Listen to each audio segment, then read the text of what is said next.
Last week तक क्या होता था, सुबह उठते हम चेकआउट करते थे कि टेक्निकली मार्केट कहां पे प्लेस्ड है, एसजेएक्स क्या दिखा रहा है और यूएस मार्केट किस तरीके से क्लोज हुए हैं।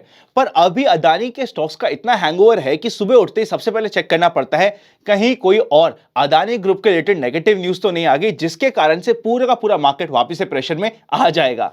तो आज के दिन है दो इंपॉर्टेंट अपडेट अदानी ग्रुप के रिलेटेड, दोनों को डिस्कस करते हैं। सबसे पहले अदानी ग्रुप 7,000 करोड़ से लेके 8,000 करोड़ के बीच का जो इनका लोन अगेंस्ट सिक्योरिटी थी, यानी कि जो इनके शेयर्स थे, शेयर्स को प्लेज करके जो उन्होंने लोन ले रखा था, उसको क्लियर करने की बात की है। साथ ही साथ यह भी विश्वास दिलाया है कि आने वाले 30 से 45 दिनों के अंदर अंदर लोन अगेंस्ट शेयर्स को ये ऑलमोस्ट जीरो करने की कोशिश करेंगे। अगर अदानी ग्रुप ये कर पाता है तो एक बड़ा पॉजिटिव न्यूज हो सकता है। सेकेंड इंपॉर्टेंट अपडेट यह है कि as on date Adani group का फॉरेन करेंसी में डेट जा रहा है रफली $7.5 बिलियन के आसपास। इसमें से $1.9 बिलियन यानी कि एक बहुत मेजर पोर्शन 2024 में मैच्योर होने वाला है। अगर इतनी नेगेटिविटी नहीं होती और बाकी सारे के सारे सिनेरियो पॉजिटिव रहते तो ये आराम से डेट मैच्योर हो जाता और यहां पे Adani group more often than not आराम से रोल ओवर कर देता और डेट का पीरियड एक्सटेंड कर देता। पर क्योंकि अब अदानी ग्रुप के डेट के रिलेटेड इतना हुआ बन चुका है और ये मेजॉरिटी डेट जो मैच्योर होने वाला है लिया गया है अदानी ग्रीन एनर्जी के नाम पे। ऑलरेडी अदानी ग्रीन एनर्जी के जितने भी पेपर्स होते हैं, मतलब जो डेट होते हैं, वो अपनी कॉस्ट प्राइस से 30 से 38% डाउन चल रहे हैं। मतलब इंटरनेशनल मार्केट में ऐसा लग रहा है कि अदानी ग्रुप अपने लोन्स को पे नहीं कर पाएगा। इसीलिए जिसने भी अदानी ग्रुप को लोन दिया था 100 रुपए में, वो कह रहा है कि भैया तुम तो हमें 60 से लेके 68 हर एक डेट की अलग अलग प्राइस चल रही है, बट राउंड फिगर में अभी हम समझने के लिए समझ लेते हैं कि 68 प्राइस है कि भैया उस 100 रुपए के डेट के तुम तो हमें 68 रुपीस दे दो। बाय चांस अदानी अगर पूरा पे कर देता है तो ये 32 रुपीस का जो गेन होगा ये तुम्हें एक प्रिंसिपल का गेन हो जाएगा। हम उसमें भी रेडी है, हमें तो 68 रुपीस में फ्री करो। मतलब अभी अदानी के डेट के रिलेटेड इंटरनेशनल मार्केट में कॉन्फिडेंस हिला हुआ है।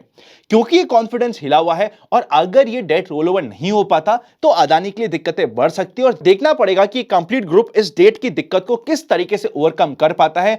मतलब आने वाले समय में भी हमें अदानी ग्रुप के रिलेटेड काफी सारे एजुकेशन पॉइंट्स मिलने वाले हैं।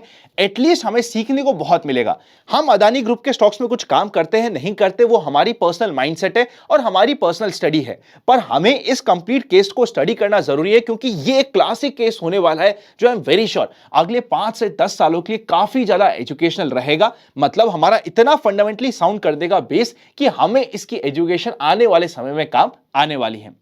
अब चलते हैं सबसे पहले मार्केट टुडे के सेक्शन में।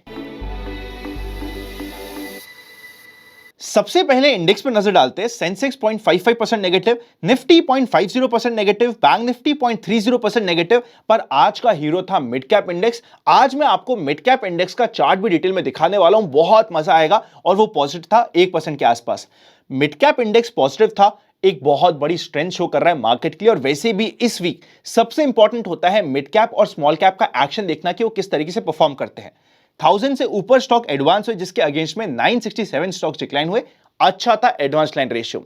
एक बार इस पॉइंट को सोच के देखिएगा। आज ना मैं आपको एक डिफरेंट पॉइंट ऑफ व्यू देता हूं, सोच के देखिएगा। अभी आप इंडेक्स में देख रहे हो, मान लिया हमारा निफ्टी 17,500 600 के आसपास आ गया, अपने टॉप से थोड़ा बहुत करेक्ट हो चुका है, 1000-1500 पॉइंट टूट गया है। पर सोच के देखिए अडानी ग्रुप के रिलेटेड जो नेगेटिव पॉइंट था कितना बड़ा नेगेटिव था। अदानी के स्टॉक 60% तक टूट गए हैं, उसके बावजूद भी इंडेक्स में आपको कोई मेजर क्रैश या त्राही त्राही नहीं देखने को मिली। मार्केट अगर चाहता तो मेजर त्राही त्राही भी अभी दिखा देता, तो हर किसी ने एक्सेप्ट कर रखा था। आप ही मुझे बताइए ना, अभी अगर इंडेक्स टूटते टूटते 15,000 पे आ जाता, आप और हम मिलकर आराम से सारा का सारा ब्लेम डाल देते अदानी ग्रुप पे और कहते कि भैया अदानी ग्रुप का इतना बड़ा एक्सपोजर था, अदानी ग्रुप इतना इंपॉर्टेंट था इंडिया के लिए और करेक्ट हो गया, क्या ही फर्क पड़ता है, चलो मार्केट भी टूट गया, हमें एक अपॉर्चुनिटी मिल रही है। पर मार्केट टस से मस नहीं हुआ, हिला ही नहीं। आप देखिए तो सही, 100 200 500 पॉइंट कोई मैटर ही नहीं करता। इतनी बड़ी न्यूज के आने के बाद, इतनी बड़ी न्यूज के बाद भी मार्केट अपनी स्ट्रेंथ शो कर रहा है। कुछ तो बात है जो हमें रिस्पेक्ट करनी पड़ेगी। अभी general market trend down trend में है, इसलिए हम क्वांटिटीज अपनी नहीं बढ़ा सकते, छोटे स्टॉप लॉस मेंटेन करेंगे, वो एक अलग बात हो गई। पर एक ओवरऑल व्यू मेंटेन करने के लिए, समझने के लिए कि इंडियन मार्केट कहां पे प्लेस्ड है, किस तरीके से रिएक्ट कर रहा है, ये एक इंपॉर्टेंट पॉइंट होने वाला है। नेक्स्ट अगर हम इंडेक्स को चेकआउट करें तो media, PSC, FMCG out perform करें, मेटल्स, एनर्जी थोड़ा सा अंडर परफॉर्म करें। विक्स 14.68 पे है, काफी कंफर्टेबल है। निफ्टी ने आज के दिन पहले 1 से 2 घंटे में जो भी टाइम पास करना था, बड़ा मोमेंटम देना था, कर लिया, बाद में एक छोटी सी रेंज में जाके फंस चुका था। आज का हाई बनता है 17,800 के पास में, लो बनता है 17,700 का, बाकी मार्केट था जिगजैग वाला।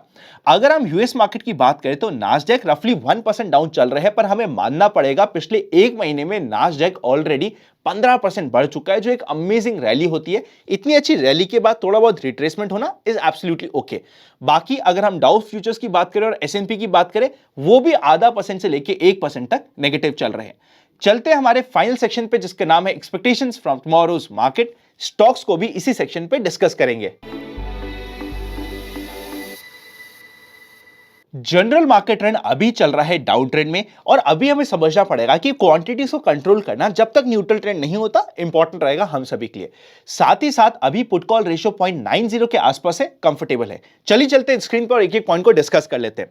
अगर हम सबसे पहले चेकआउट करें एफआईआईज और डीआईएस का मोमेंटम, 3 फेब को डीआईएस ने नेट में परचेस किया था 1200 करोड़ का, जो एक बड़ा फिगर होता है। उसी के अगेंस्ट में एफआईआई ने सेल करा था 932 करोड़ का, बोल सकते हैं कि न्यूट्रलाइज यहां पे हो गया था। अब हम सीधा चलते हैं कंप्लीट इंट्राडे डिस्कशन के ऊपर। 15 मिनट का निफ्टी का चार्ट आपके सामने प्रेजेंट है। मार्केट में स्ट्रेंथ आएगी जब भी मार्केट, ये जो हमारी लाइन लगी हुई है 17,800 के ऊपर सस्टेन करेगा, तभी इंट्राडे बेसिस के लिए स्ट्रेंथ आएगी। बाय द वे, अगर आपने open for all free Telegram channel join कर रखा है, जिसका लिंक आपको डिस्क्रिप्शन में मिल जाएगा, सिर्फ ओरिजिनल चैनल का ही पार्ट बनेगा। आज के दिन मार्केट के ओपन होते ही मैंने आपको सिंगल मैसेज डाला था कि 17,800 के ऊपर ही नई बाइंग इनिशिएट हो पाएगी। मतलब इंट्राडे स्ट्रेंथ जो आज के लिए मेंशन थी, कल के लिए भी वही होने वाली है। अगर हम वीकनेस की बात करें तो जब तक मार्केट 17,675 के ऊपर है, कोई भी शॉर्टिंग की रेंज नहीं है। कल के लिए मार्केट के लिए सबसे अच्छा यह होता है कि फ्लैट ओपन होके आज के दिन आप देखोगे कि सेकेंड हाफ में बहुत ज्यादा ये टाइम पास ऑलरेडी कर चुका है। कल भी अगर ये फ्लैट ओपन होके 17,800 को क्रॉस कर रहा है, तो एक बहुत प्यारी सी हमें पॉजिटिव ट्रेड मिल सकती है, जिसके ऊपर हमारा ध्यान रहना चाहिए। रिस्क टू रिवॉर्ड रेशियो इस ट्रेड में बहुत प्यारा हो जाएगा अगर ये इनिशिएट हो पाती है तो। इवन आज के दिन जिस तरीके का मार्केट था, बीटीएसटी के लिए आज का दिन बहुत अच्छा था। जस्ट एक एडिशनल एजुकेशन आपको बताने की कोशिश कर रहा हूं। अगर हम नेगेटिव साइड में बात करें तो अगर गैप डाउन होता है और 17,675 को अंडरकट करता है मार्केट और फिर वापस से रिट्रेस करता है, मतलब मार्केट ओपन हो, नीचे जाए, फिर वापस से रिटेस्ट करे, तो हमारा एक परफेक्ट शॉट की अपॉर्चुनिटी हो जाती है। क्योंकि यहां पे अगर गैप डाउन होके इस गैप डाउन सस्टेन हो जाता है 1 से 2 घंटे के लिए, तो सेकंड फॉलो थ्रू वीकनेस हमें मिल सकती है, जो हमारे लिए एक परफेक्ट ट्रेड हो जाती है। शॉर्ट की साइड पे हमेशा टारगेट रहेगा 17,450 के ऊपर का, क्योंकि value zone ultra short term purpose के लिए 17,400 के लिए हमारे पास होने वाला है। तो यह है कंप्लीट डिस्कशन हमारे लिए निफ्टी के रिलेटेड। इंपॉर्टेंट पॉइंट्स मैंने आपके लिए एज अ लाइन भी मेंशन कर दी है। इसी के साथ साथ बैंक निफ्टी की बात करें तो बैंक निफ्टी में पॉजिटिव ट्रेड तभी हमें मिलेगी जब बैंक निफ्टी हमें 41,800, आप मान लीजिए रेदर 750 आता है फिगर, 41,800 के ऊपर ही हमारे पास एक अच्छी ट्रेड मिल पाएगी, और उस ट्रेड की भी कंफर्मेशन हमें 42,000 के ऊपर ही आएगी। मतलब 42,000 तक हमारे लिए यहां पे रेजिस्टेंस होने वाला है, चाहे वो निफ्टी हो चाहे वो बैंक निफ्टी हो, दोनों की तरफ इस वीक के लिए एटलीस्ट आने वाले 2-3 दिनों के लिए बड़े मूव हम एक्सपेक्ट नहीं कर रहे, पर बायस हमारा पॉजिटिव साइड पर रहेगा, क्योंकि बार बार नीचे के लेवल पे हमें बाइंग देखने को मिल गई है, तो ये हमारे लिए सपोर्ट का काम करेंगे। इमीडिएट सपोर्ट हमारा 40,675 का होगा। इसके नीचे जाते ही एक छोटी सी शॉर्ट की ट्रेड इनिशिएट हो सकती है 300 पॉइंट के टारगेट के लिए, 50 पॉइंट के स्टॉप लॉस के लिए।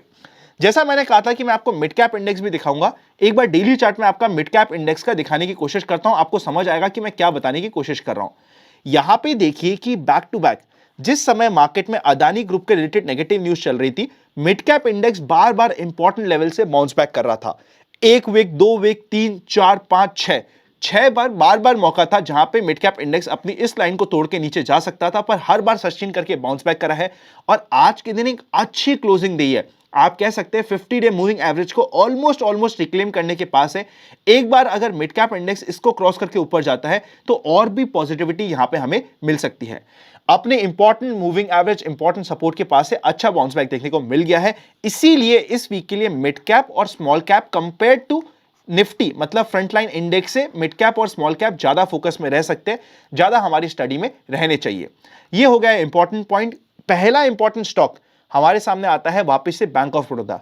अब याद करिए थर्सडे का आनंद का फंडा, रेदर आई थिंक थर्सडे का ही फंडा था जहां पे ये कैंडल बनी हुई थी, और यहां पे हमने डिस्कस किया था कि इमीडिएटली मूव आ सकता है। यहां से आपको ये पता है ज्यादा कुछ नहीं, 10% का मूव आ गया है। इस मार्केट में अगर आप अपने मूव को प्रॉपर्ली कैप्चर कर रहे हैं, अभी अपने रेजिस्टेंस के पास है, 170 के ऊपर जाते ही नहीं एंट्री होगी और चाहे तो यहां से प्रॉफिट बुकिंग भी आ सकती है। इसीलिए हमें यहां पे एटलीस्ट 50% क्वांटिटी को बुक करना, क्योंकि अभी के मार्केट में रिस्क टू रिवॉर्ड रेशियो का ध्यान रखना। 2% का स्टॉप लॉस के अगेंस्ट में आपको 10% का टारगेट मिल गया है 1 से 2 दिनों में। 1:5 का रिस्क रिवॉर्ड रेशियो अमेजिंग हो गया है। कल के लिए नेक्स्ट इंपॉर्टेंट स्टॉक रहेगा हमारे सामने JSW। ये क्रैक हो रहा है पर इसका 700-695 के आसपास फाइनल इंपॉर्टेंट सपोर्ट है। अगर इसे बाउंस बैक देना है तो यहीं से कहना है। ये एक बहुत रिस्की स्टॉक है स्टडी करने के लिए, पर फिर भी हमें यहां पे कुछ रिस्की स्टॉक्स को भी डालना पड़ेगा। ये अपने फाइनल इंपॉर्टेंट सपोर्ट के पास आ रहा है जहां पे एक छोटे से स्टॉप लॉस रखना जरूरी होगा। फाइनल इंपॉर्टेंट स्टॉक रहेगा Bajaj finance. By the way अगर आपको याद हो तो 55-5600 के आसपास तो हमेशा ही बजाज फाइनेंस बहुत अच्छा लग रहा था। यहां पे आज इसने एक इंपॉर्टेंट लेवल को क्रॉस करके निकला है। कल अगर ये 6120 को क्रॉस करता है तो इमीडिएटली 6150 और 6230 तक के लेवल यहां पे ओपन हो जाते हैं, जिसके ऊपर नजर रह सकती है। वैसे भी जब भी मार्केट थोड़ी सी एक्स्ट्रा वीकनेस में जाए तो ये स्टॉक ने एक अच्छे लंबे कंसोलिडेशन के बाद निकलने की कोशिश करता है, तो काफी इंटरेस्टिंग हो जाएगा। अब ये कोशिश की कंफर्मेशन कब होगी? जब भी ये अपने इस लाइन को रफली 6250 को क्रॉस करके ऊपर जाएगा, तब ये एक बड़ी रैली के लिए रेडी हो सकता है। एक अच्छा बेस नीचे की साइड ये बनाता जा रहा है, तो स्टॉक को स्टडी करना जरूरी है। अगर अभी तक आपके पास डीमैट अकाउंट नहीं है तो डिस्क्रिप्शन को चेकआउट करना मत भूलिएगा, और मेंबरशिप ज्वाइन नहीं करी तो ज्वाइन बटन आपको सब्सक्राइब के पास मिल जाएगा। Happy learning and I will see you very soon.